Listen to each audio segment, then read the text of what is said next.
Parece que virou moda. Os cristãos fazendo uso das redes sociais para falar mal de nossas autoridades governamentais. Até mesmo líderes evangélicos de renome têm feito uso das redes sociais para entrar nesse debate político. E a pergunta que a gente deveria se fazer é se nós, como cristãos, deveríamos estar no meio desse fogo cruzado que está impregnando as nossas redes sociais. A primeira coisa que me vem à mente é o que Jesus faria em nossos passos. Tem um livro antigo que tem esse título, Em Seus Passos, o que faria Jesus? Quando nós olhamos para os evangelhos, se por um lado Jesus claramente denunciou a corrupção dos líderes religiosos, ele parecia um pouco avesso a se posicionar diante de alguns debates políticos daquele tempo. Certa vez, alguém lhe questionou: é lícito pagar imposto a César? Ao que Jesus prontamente respondeu: dai a César o que é de César e a Deus o que é de Deus. Ou, em outras palavras, me inclua fora desta discussão. Entre o seu aprisionamento e a sua execução, Jesus passou por maus bocados, mas surpreendentemente preferiu ficar em silêncio boa parte do tempo, diferente de muitas pessoas que no primeiro sinal de injustiça logo colocam a boca no trombone para falar mal das autoridades governamentais. Mas parece que falar de Jesus não é muito justo, afinal de contas, Jesus é Jesus. E esse negócio de em seus passos que faria Jesus soa para alguns talvez um pouco apelativo demais. Tudo bem, vamos então falar do apóstolo Paulo. Após sua conversão, Paulo muitas vezes foi tratado como um criminoso. Ele foi caçado como um bandido, ele foi preso injustamente, ele foi açoitado por apenas proclamar o evangelho e trabalhar pela salvação, pela libertação de vidas das mãos do diabo. Além de ter sido alvo de tantos complôs, de tantas campanhas difamatórias. A despeito de tudo isso que passou, nós não vamos encontrar nas epístolas paulinas ele dedicando alguns trechos para falar mal das autoridades governamentais. Na verdade, ele poderia até ficar em silêncio, não mencioná-las, mas pelo contrário, ele segue um caminho completamente diferente. Ele prefere instruir as pessoas, apesar de todos os desmandos daquele tempo, a se sujeitarem a toda e qualquer autoridade governamental. Quer ver um exemplo disso? Quando ele escreve a sua carta aos romanos, ou seja, para aqueles que estavam na capital do Império Romano, o seu conselho a eles, em Romanos capítulo 13, versículos 1 e 2, é o seguinte. Paulo diz assim: todos devem sujeitar-se às autoridades governamentais, pois não há autoridade que não venha de Deus. As autoridades que existem foram por ele estabelecidas. Portanto, aquele que se rebela contra a autoridade está se opondo contra o que Deus instituiu, e aqueles que assim procedem trazem condenação sobre si mesmos. É interessante que mesmo após a sua primeira prisão romana, quando ele vai até Creta e lá deixa Tito, posteriormente ele escreve uma carta dizendo para Tito como ele deveria instruir, orientar, pastorear a igreja na ilha cretense. Ou seja, após passar por tantas situações delicadas, em Tito capítulo 3, versículo 1 e o início do versículo 2, Paulo vai dizer: lembre a todos que se sujeitem aos governantes e às autoridades, sejam obedientes, estejam sempre prontos a fazer tudo que é bom. E no versículo 2 ele começa: não caluniem ninguém. Eu pergunto a você, será que o Império Romano também não era extremamente corrupto? Na verdade, Paulo experimentou na própria pele a corrupção romana. Mas apesar disso, ele preferiu nos ensinar a obediência. Ah, sim, mas teve uma ocasião em que Paulo falou mal. Na verdade, Paulo amaldiçoou uma autoridade governamental. Ele estava no Sinédrio. E o homem chamado Ananias dá ordem para que pudessem esbofetear a Paulo. Paulo então se volta para este homem sem saber de quem se tratava. E aí então o versículo 3 diz: Deus te ferirá parede branqueada. Estás aí sentado para me julgar conforme a lei, mas contra a lei me mandas ferir. Mas ele prontamente foi alertado de que aquele homem que havia dado aquela ordem era o sumo sacerdote Ananias. O versículo 4 diz assim: os que estavam perto de Paulo disseram: você ousa insultar o sumo sacerdote de Deus? E aí é muito interessante, porque logo após ele fazer essa descoberta, ele volta atrás. Ele reconhece o seu deslize, a sua falha. E aí então ele faz uma citação de Êxodo capítulo 22, versículo 28, trazendo para nós um princípio que nós deveríamos trazer para a nossa vida. O texto diz assim no versículo 5 de Atos 23. Paulo respondeu: irmãos, eu não sabia que ele era o sumo sacerdote, pois está escrito: não fale mal de uma autoridade do seu povo. Como eu disse, Paulo está citando Êxodo 22, versículo 28, e o texto diz exatamente assim: não blasfemem contra Deus, nem amaldiçoem uma autoridade do seu povo. Isso é interessante porque Paulo não tinha mais vínculo algum com o judaísmo, com a religião judaica.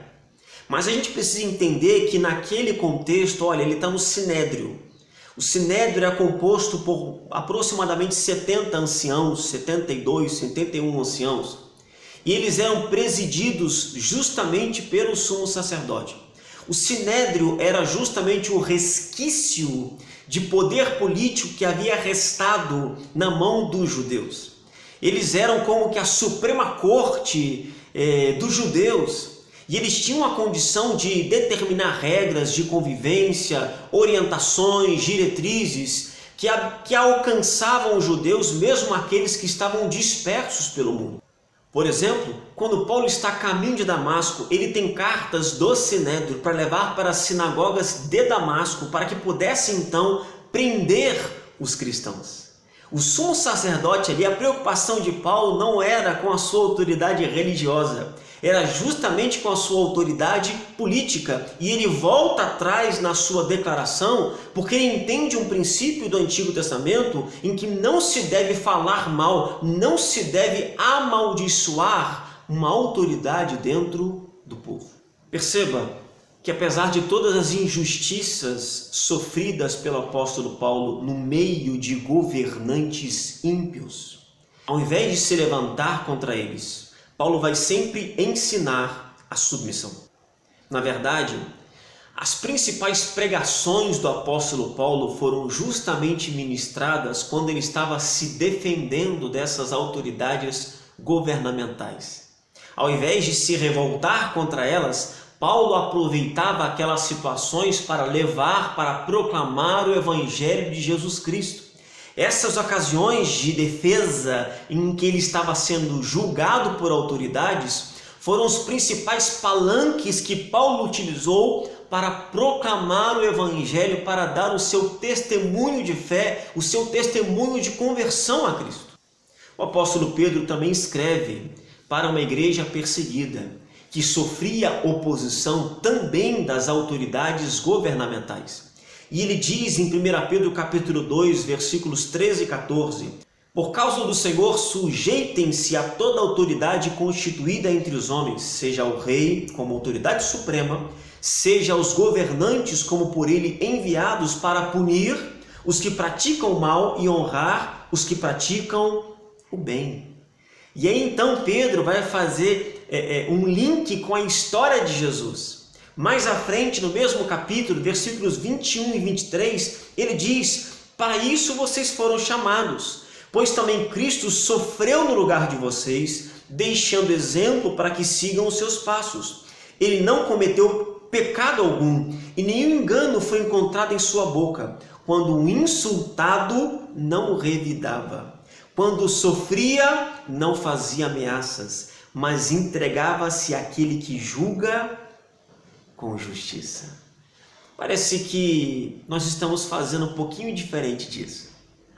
Parece que ao invés de entregarmos as nossas queixas àquele que julga com justiça, nós estamos não imitando a Jesus. Nós estamos talvez falando um pouquinho demais, falando além da conta. Então eu quero desafiar você, fale menos mal das nossas autoridades governamentais e ore mais por elas. Um dos imperadores mais sanguinários do mundo antigo e que levou cativo o povo de Israel, o povo escolhido de Deus, foi Nabucodonosor. E surpreendentemente, Deus chama Nabucodonosor no livro de Neemias de meu servo. Então tome muito cuidado, porque ao se levantar contra determinados políticos reconhecidamente ímpios, você pode estar se levantando contra um servo de Deus, ou seja, alguém que talvez inconscientemente, mesmo fazendo aquilo que não é adequado, está cumprindo um propósito de Deus através de determinadas ações. Sabe o que me chama a atenção? É olhar alguns líderes eclesiásticos que por tanto tempo bombardearam a igreja com críticas, e boa parte delas, particularmente, eu reconheço que eles estavam corretos em suas críticas à igreja. Mas agora esses mesmos homens estão erguendo a sua voz porque a liberdade da igreja está ameaçada. Sim, de fato, Paulo nos ensinou na sua primeira carta a Timóteo, no seu capítulo 2, que nós devemos orar pelas autoridades governamentais para que a gente tenha uma vida pacífica e tranquila. Mas por outro lado, a igreja, ao longo da história, ela sempre se desenvolveu mais em tempos de perseguição, de oposição, do que em tempos de tranquilidade e de bonança. A própria igreja no livro de Atos é uma expressão clara disso. Uma igreja sempre hostilizada e perseguida, mas uma igreja extremamente relevante, ativa, crescendo e cumprindo o propósito de Deus. Diante de uma realidade tão delicada da igreja brasileira, a gente viu pessoas sendo treinadas a frequentar templos, mas inaptas a viverem o evangelho genuíno de Jesus. E nós oramos para que Deus pudesse intervir, para que Deus trouxesse um grande despertamento espiritual sobre a vida da igreja. E eu me pergunto, será que aquilo que nós estamos vivendo não é justamente a resposta às nossas orações? Não é justamente Deus usando estes homens, estas autoridades como seus servos para cumprir um propósito e trazer de fato um tempo de restauração e renovo sobre a vida da igreja brasileira? No livro de Abacuque, o profeta fala com Deus, ele reclama com Deus, ele se queixa diante de Deus porque ele olha para Judá e ele vê violência, e ele vê injustiça, e ele pergunta para Deus: até quando clamarei por socorro sem que tu ouças? Até quando gritarei violência sem que traga salvação? Mas quando Deus fala a Abacuque que estava trazendo os caldeus, os babilônios, para exercer juízo contra o seu próprio povo, Abacuque entra em crise. Abacuque quase se desespera. Ele não consegue entender como Deus poderia utilizar uma nação tão ímpia quanto a Babilônia para exercer juízo contra o seu povo. E aí Deus diz para Abacuque: o justo viverá pela sua fé. Às vezes a gente fica tão obcecado por teorias de conspiração que se esquece de que em um universo em que Jesus é o Senhor, a maior de todas as conspirações é divina. Meus amados, então vamos utilizar as redes sociais para que a gente possa falar do amor de Deus. Vamos utilizar os nossos meios de comunicação para trazer uma palavra de fé, de esperança, de coragem para um povo que está tão aflito. Vamos deixar para outras pessoas este debate político. É lógico, como cidadão, a gente tem a nossa opinião, a gente pode expressar a nossa opinião, mas vamos focar muito mais em proclamar o Evangelho. Essa é a visão bíblica. É assim que os personagens do Antigo Testamento se comportaram. Eles não se envolveram em disputas políticas, porque eles estavam muito mais interessados em proclamar o reino de Deus, em abençoar vidas. O maior combate deles não era contra o Império Romano, o maior embate deles era contra o Império das Trevas. Então toma cuidado com a maneira como você tem utilizado as suas redes sociais. Que seja para abençoar vidas, que seja para ministrar sobre vidas. Cuidado ao se envolver demais em determinadas discussões que muitas vezes não vão levar a lugar algum. Que a igreja erga sua voz através das redes sociais para proclamar o Evangelho e abençoar as nações. Que Deus te abençoe. Até a próxima, se Deus quiser.